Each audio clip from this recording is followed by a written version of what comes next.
Hey guys, welcome back to my channel.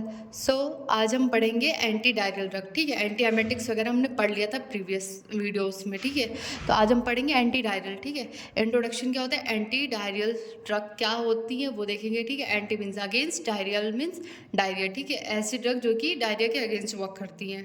ठीक है, तो डायरिया क्या होता है, जब हमें बहुत ज़्यादा वाटरी स्टूल पास होते हैं। ठीक है, फ्रिक्वेंट स्टूल पास होते हैं या फिर उसको लूज मोशन भी कहते हैं। ठीक है, कॉमन लैंग्वेज में। ठीक है, अब आता है anti diarrhoeal drug is any medication which provide symptomatic relief for diarrhoea. ठीक है, वो ऐसी ड्रग जो कि डायरिया से रिलीफ प्रोवाइड करती है हमें, वो होती है एंटी डायरियल ड्रग। बहुत मोस्ट कॉमन होती है ना।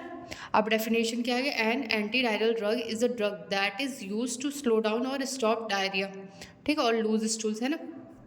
ऐसी ड्रग जो कि डायरिया को स्लो डाउन करती है या फिर उसको स्टॉप करती है। ठीक है, डायरिया जो होता है लूज मोशन, जैसे हम कॉमन लैंग्वेज में हम बोलते हैं लूज मोशन हो रहा है, वही सेम होता है। ठीक है, अब आता है क्लासिफिकेशन। ठीक है, क्लासिफिकेशन में वैसे मैंने पहले से वो अपलोड कर रखी है। ठीक है, शॉर्ट्स में क्लासिफिकेशन याद करते रहना सबके। ठीक है, तो इसमें 3 क्लासिफिकेशन है, एब्जॉर्बेंट्स, एंटी सेक्रेटरी और एंटी मोटिलिटी। ठीक है, एब्जॉर्बेंट में 3 ड्रग्स आती है, स्पेगुला, साइलियम और मिथाइल सेलुलोज।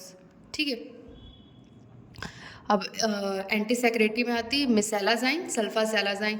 ठीक है, एंटी मोटिलिटी में आते हैं कोडेन और लोपेरामाइड।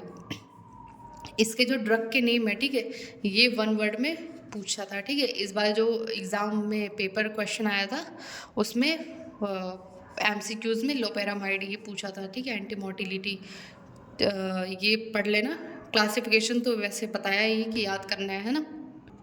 अब देखते हैं इसके हम इंडिकेशंस। ठीक है, इंडिकेशन मतलब कब कब हम देते हैं। ठीक है, anti diarrhoeal drugs, acute and chronic diarrhoea, है ना। एक्यूट या फिर जो एक्यूट मीन्स शॉर्ट टर्म के लिए, जो अभी जैसे आज हो रही है। ठीक है, उस दिन एक दिन में हम दे रहे हैं एंटी डायरियल ड्रग। ठीक है, क्रोनिक मतलब जो लॉन्ग टर्म हो रही है। ठीक है, हार्ट बर्न में देते हैं, है ना, एसिडिटीज़ वगैरह में देते हैं। ठीक है, फ्लैटुलेंस में देते हैं। फ्लैटुलेंस मीन्स गैस, है ना, गैस की जो प्रॉब्लम होती है उसको फ्लैटुलेंस बोलते हैं। ठीक है, इंडाइजेशन में देते हैं, जैसे खाना पचता नहीं है ना, उसमें देते हैं। ठीक है, नोजिया में देते हैं। अब आता है कॉन्ट्रा इंडिकेशन, मतलब कब कब नहीं देते हैं। ठीक है, तो स्टमक और एब्डोमिनल पेन। ठीक है, स्टमक या फिर एब्डोमिनल पेन में क्यों नहीं देते, क्योंकि जब हम एंटी डायरियल ड्रग लेते हैं तो वो भी पेन क्रिएट करती है ना। बावल ऑब्स्ट्रक्शन, है ना, बावल ऑब्स्ट्रक्शन में नहीं देते हैं, कि जीआई में कोई ऑब्स्ट्रक्शन है उस टाइम पे नहीं देते हैं, है ना। फीवर है उसमें नहीं देंगे, लीवर या फिर रीनल डिजीजेस में नहीं देते हैं। ठीक है, साइड इफेक्ट्स क्या क्या होंगे, ड्राई माउथ क्योंकि डिहाइड्रेशन हो सकता है ना, क्यों, और नोजिया, कॉन्स्टिपेशन, डिजीनेस हो सकता है ना, यूरिनरी रिटेंशन हो सकता है ना, बार बार यूरिन पास हो जा रहा है या फिर यूरिन नहीं हो रही है। ठीक है, अब आता है इसमें नर्सिंग रिस्पॉन्सिबिलिटीज। नर्सिंग रिस्पॉन्सिबिलिटीज सब में लिखना मोस्ट कंपलसरी है। ठीक है, ये मैंडेटरी लिखना ही पड़ेगा।